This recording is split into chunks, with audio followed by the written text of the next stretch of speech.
Bună ziua, sunt doctor Alexie din Las Vegas, sunt specialist de boli infecțioase și vreau să fac câteva comentarii despre acest virus, coronavirus COVID-19. Îmi scuzați greșelile de exprimare, câteodată nu pot să mă exprim extraordinar de bine în românește, am plecat din România de foarte mulți ani. Deci, în primul rând, virusul trăiește cam 2-3 zile pe suprafețele neviabile, adică pe mese, pe scaune, unde cineva tușește sau strănută. În aceste 2-3 zile, de pe aceste suprafețe, virusul poate să fie contactat de alți oameni, punând mâna pe suprafețele respective, după aceea dus la nas sau la gură și pacientul se infectează. Numărul 2, virusul când este tușit sau strănutat poate trăi în aer 2-3 ore, dar în acest moment oamenii de știință nu sunt siguri dacă această cantitate de virus care plutește în aer este infectivă sau nu. Părerea mea este că dacă sunt foarte mulți virioni, foarte multe virusuri în aer, pacienții se pot îmbolnăvi și de aceea doctorii în spitale și personalul medical trebuie să aibă măști când au grijă de pacienții infectați. Numărul 3. Sunt niște confuzii în România despre ce dezinfectant se pot folosi să omoare acest virus și mai ales despre alcool. Alcoolul în concentrație de 70 sau mai mare la sută, de 70% sau mai mare, omoară virusul. E normal că dacă cineva vrea să bea vodcă sau whisky, probabil concentrația nu e de 70% și nu o să fie folositor și poate chiar și omorî pacientul din cauza alcoolului, intoxicația cu alcool. Acum, cel mai bun dezinfectat este hipocloritul. Hipocloritul cu care albiți rufele, îl puteți cumpăra de la magazin. În general, în România are o concentrație de 5%. Cumpărați 1 litru și mai adăugați 9 litri de apă și diluați la concentrația de 0,5% și în câteva minute toate virusurile vor fi moarte. A treia modă de contaminare și de distrugere a virusului este apa oxigenată cu o concentrație de 1% și ea poate distruge virusul. Acum, ce s-a întâmplat? De ce avem această epidemie?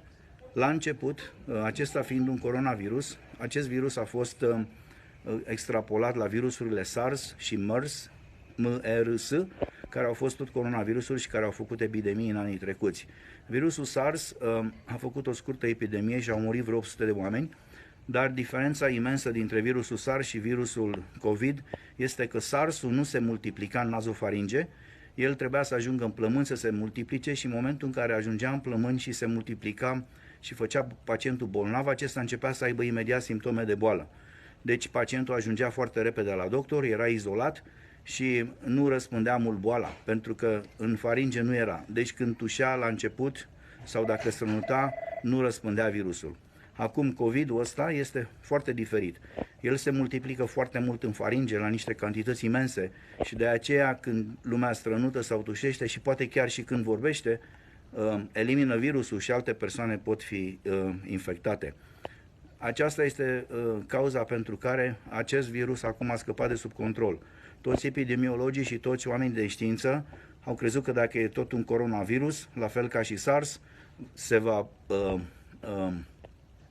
comporta la fel și nu și-au dat seama că înainte ca pacientul să developeze simptomele de boală, el deja avea o cantitate foarte mare în nazofaringe și răspundea virusul la foarte multă lume.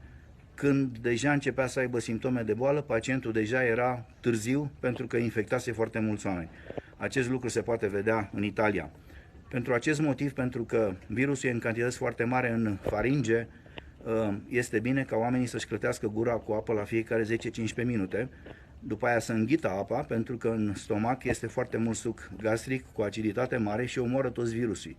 Dacă pacientul nu-și clătește gura cu apă, îi dă timp virusului să se multiplice în nazofaringe și acesta încet va cădea în plămâni și va face pneumonie și pacienții, mai ales cei bătrâni și cu probleme de sănătate, vor muri, așa cum se întâmplă în Italia.